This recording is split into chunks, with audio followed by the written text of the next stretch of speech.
So we're always looking to find out ways to make this better and to get people involved with historic preservation. Why did NCAR end up here? I mentioned this man named Walter Roberts. Walter Roberts was, he got his PhD at MIT and he went to school at Harvard, and he started working for atmospheric research. This was right during the 1940s, and he and his wife packed up their car, drove out here with a telescope in the back of the car, and they drove to Climax, Colorado, above Leadville area.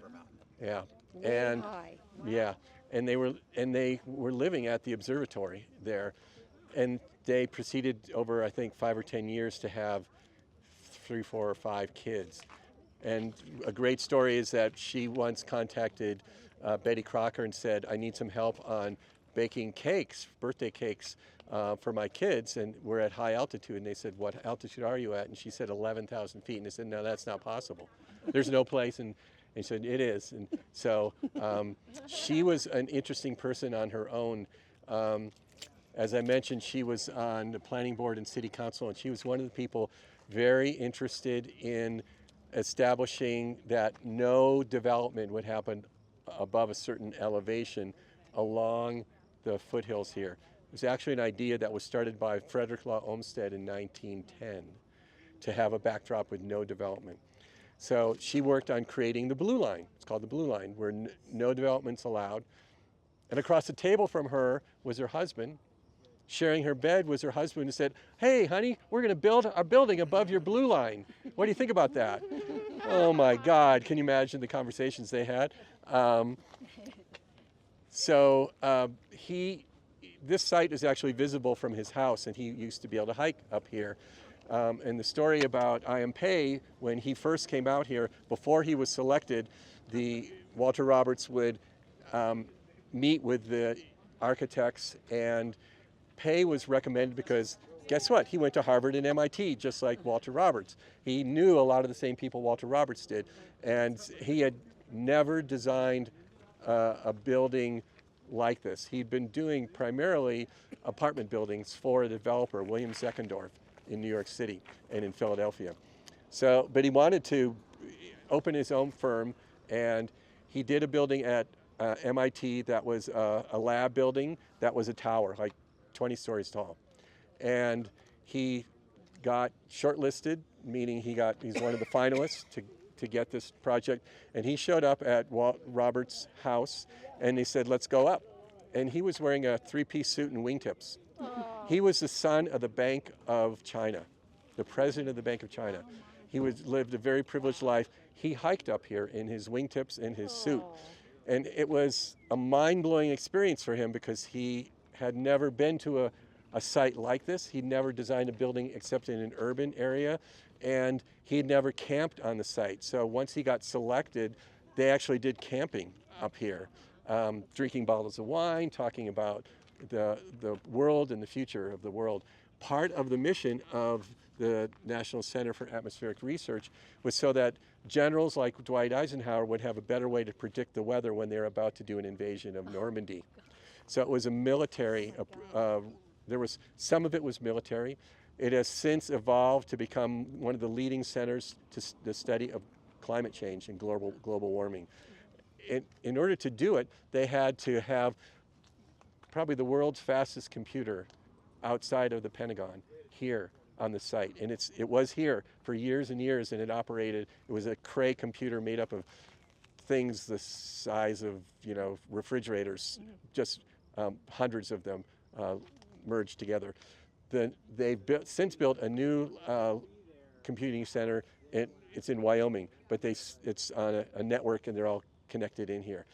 When they needed to expand this site, Boulder said, no, we're not going to let you grow here, because the original master plan had a building right here in the middle that was a conference meeting center, and it had 2 more towers on the south side of the site. And we'll see that when we go inside, because there's a model from the I.M. Pei office of the original design.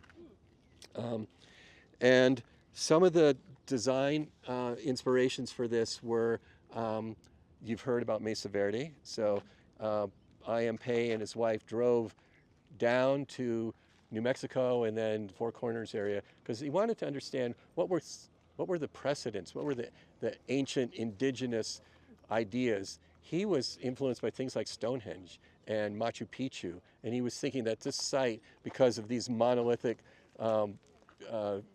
rock formations, needed to be something like Machu Picchu, something that had masonry, that had solidity, that felt monumental.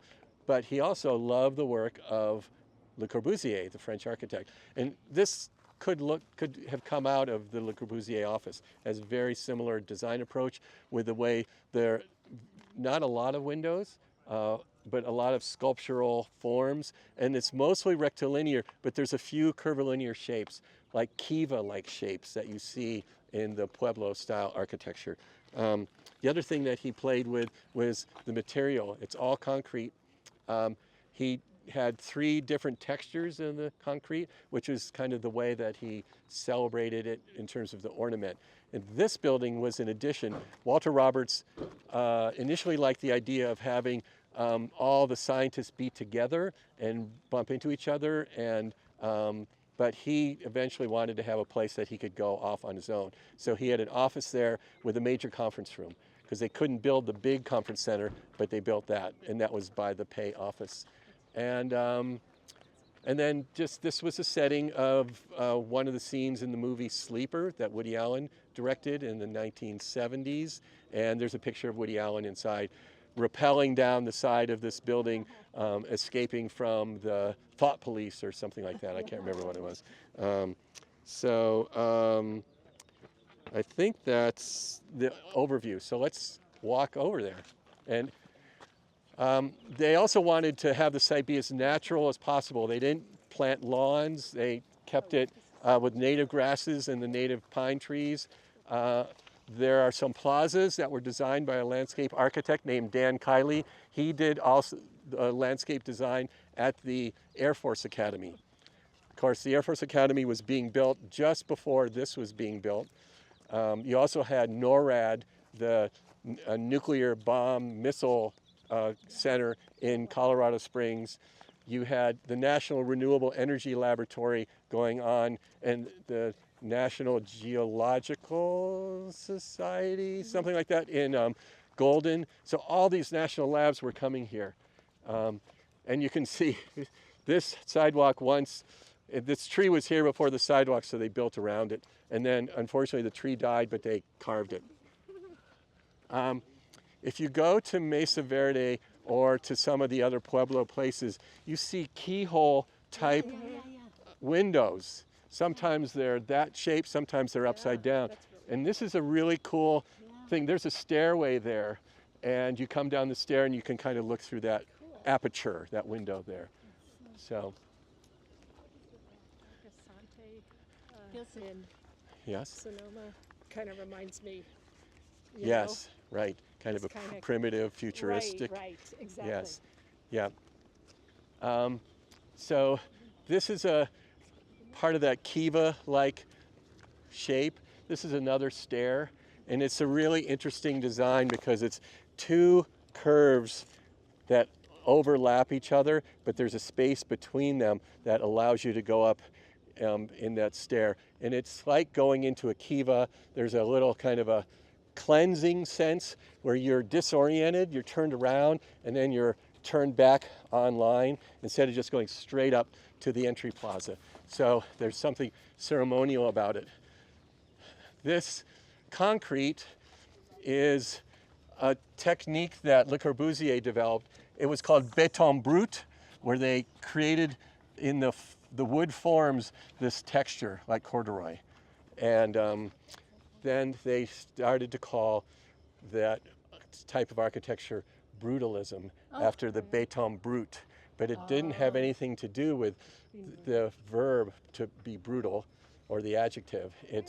It's came from Le Corbusier's béton brut technique.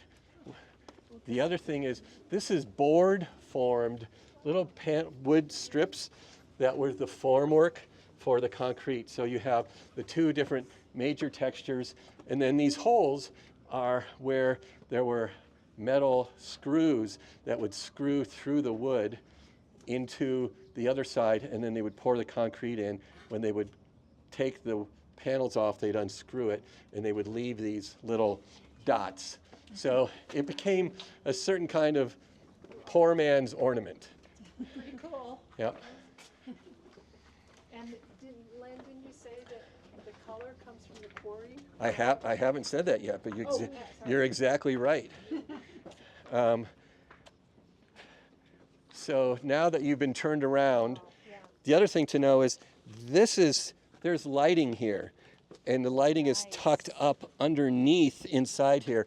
And so at night, this whole heavy piece feels like it's just floating in the air. So they take this heavy material concrete and they found a way to make it feel light and floating. So here you are. These are the research towers.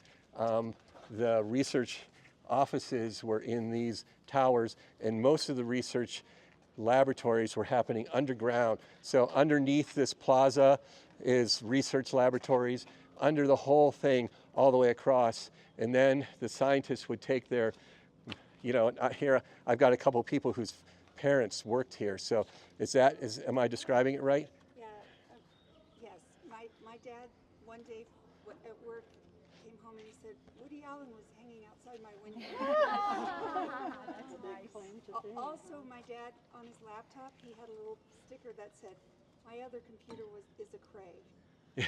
Oh. Yeah. And her father developed a whole theory of astrophysics that has his name on it. So he was one of the scientists here. So they would. And Raoul Madden.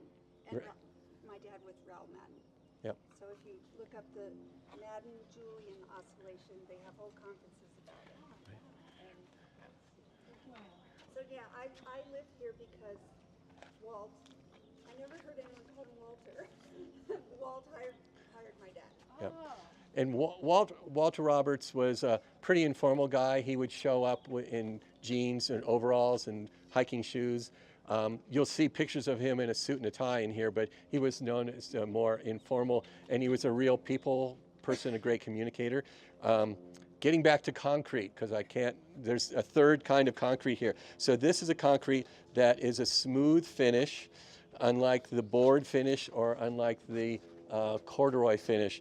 And it's just a different way that they did the form work. It was a single sheet of board instead of little pieces of board. And then Pei came here and he had different mock-ups of the color and the texture of the concrete, because he wanted to make sure it was right. And I think you'll see a picture of that inside. The color, and was it, Linda, did you mention about the color? Yeah, the color of the concrete comes from, in most concrete, in fact in all concrete, they use gravel as one of the binders, and they used sandstone gravel, crushed sandstone from either this quarry or the Sanitas, probably it was Lyons, and they crushed it and it gave it this pinkish color. And different times of the year it looks really pink. Other times it has more of, the brownish color of the backdrop there. Some of the other architectural elements are these kind of hooded, shaded elements that cap, like column capitals, giant column capitals, these vertical elements. The verticality is accentuated. You can't tell how many floors that is really. It looks taller than it really is because it's a bit of a mystery the way the floors are laid out. There's also these smaller hooded windows off of the main lobby. And then there were two plazas. There was this one that was a Dan Kiley design with an arbor of trees on an absolute grid. So they're, 30 feet on center or something like that. And then there's an internal plaza that used to have a fountain, but because it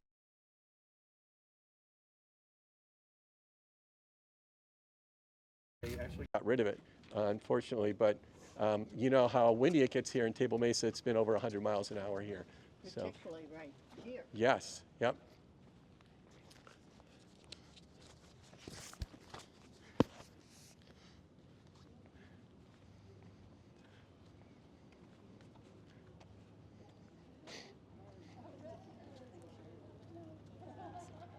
And then there's some conference rooms over here, and then a walkway that leads to the lab offices. And you can see the silhouettes of the birds because birds smash into these windows. So that helps to keep them off that. Again, the plaza is concrete. It's just one monolithic material, but it has enough variation, texture, and shape to give it some interesting character. And it has, I mean, he also referenced castles. You can't help but think about this building like a German castle sitting above the Rhine. You know, when you're in Boulder and you're looking up at this structure on the hillside here on the mesa.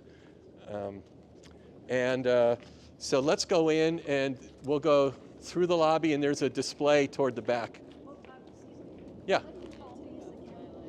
They're like a hooded window, I call them. Yeah, yeah. They call, Le Corbusier called them brise soleil, which has to do with the sun in a way that it shades the sun. Through these displays on these two different levels. We're going to go over here in a second. The floor is Italian terrazzo. It's a type of concrete where you mix it up almost like toothpaste, spread it out with a trowel, and then after it dries, you grind it smooth, and you smooth off the edges of the stones as well. And you see this in Rome, you know, they did terrazzo, and who knows how they ground it, maybe with slaves back then. And then even the stairs are this terrazzo. And it's just formed up with a little lip. And I'm going to take you into this conference room really quick because it's a great space.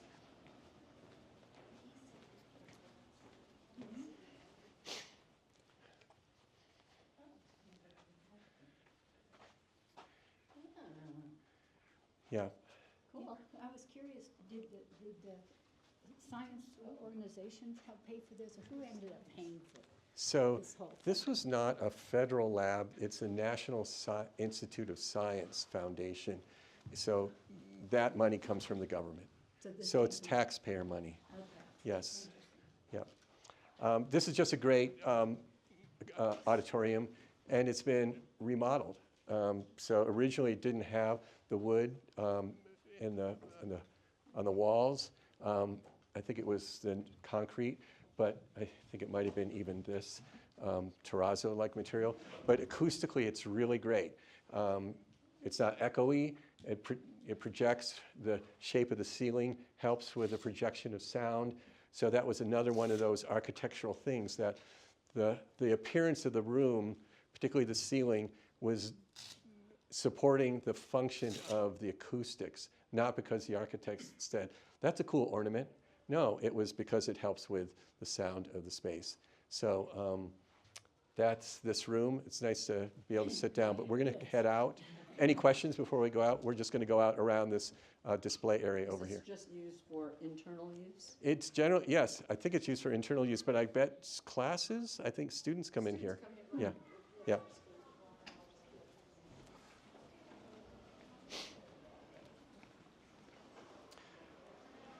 So this is just another one of those Le Corbusier type tricks where you have a skylight way up high, there's no window out, but this soft light filters down in these sculptured angular chimneys, and the light filters into the room. So it's an architectural design. You wouldn't see that in anything other than more of a modernist, mid-century modern style of architecture. Looks like it has a leak. Yes, there's a leak here. So the leaks are still going on. Oh my gosh, from the suction.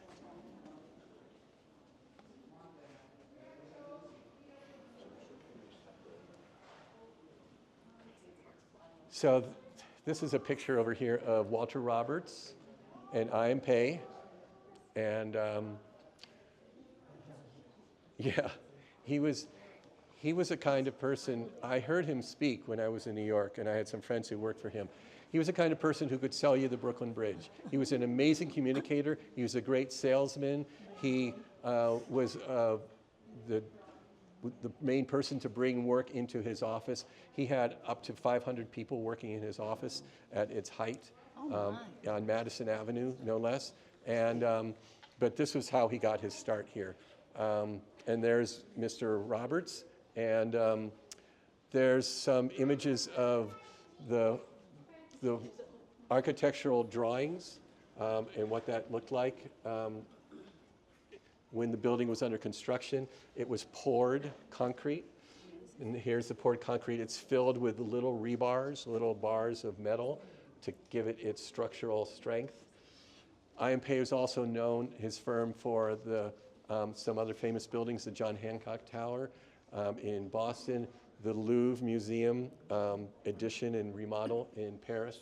Here's the influences that I was talking about with Mesa Verde and Stonehenge.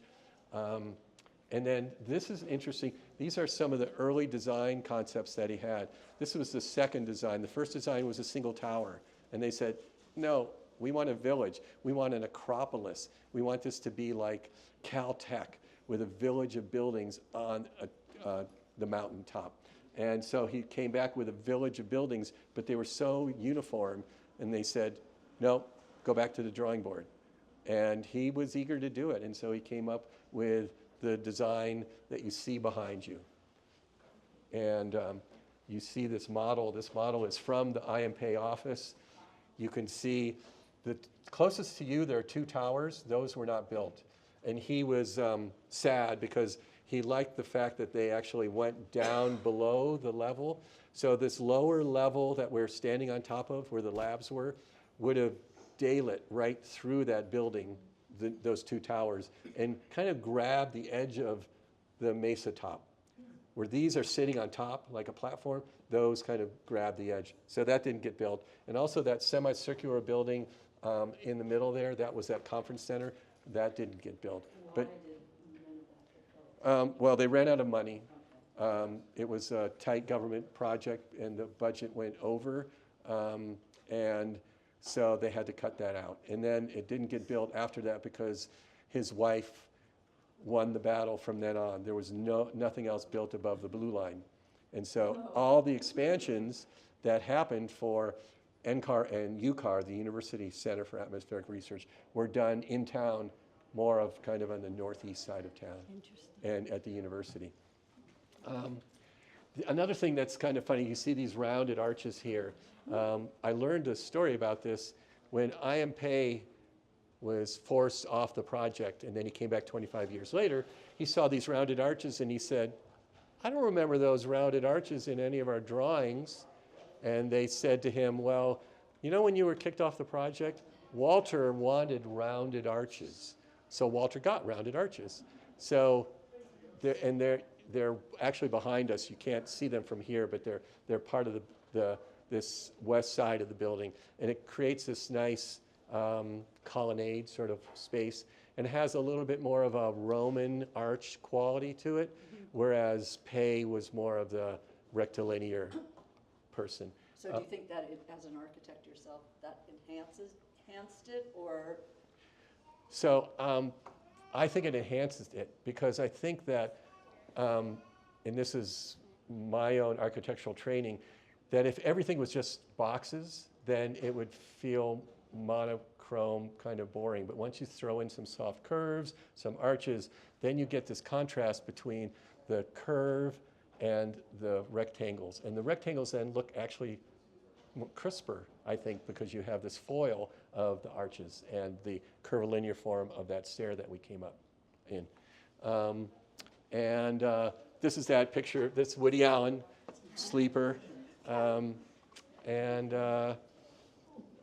There's also the sleeper house up I-70. Right, there is a house on I-70 that was featured in that movie.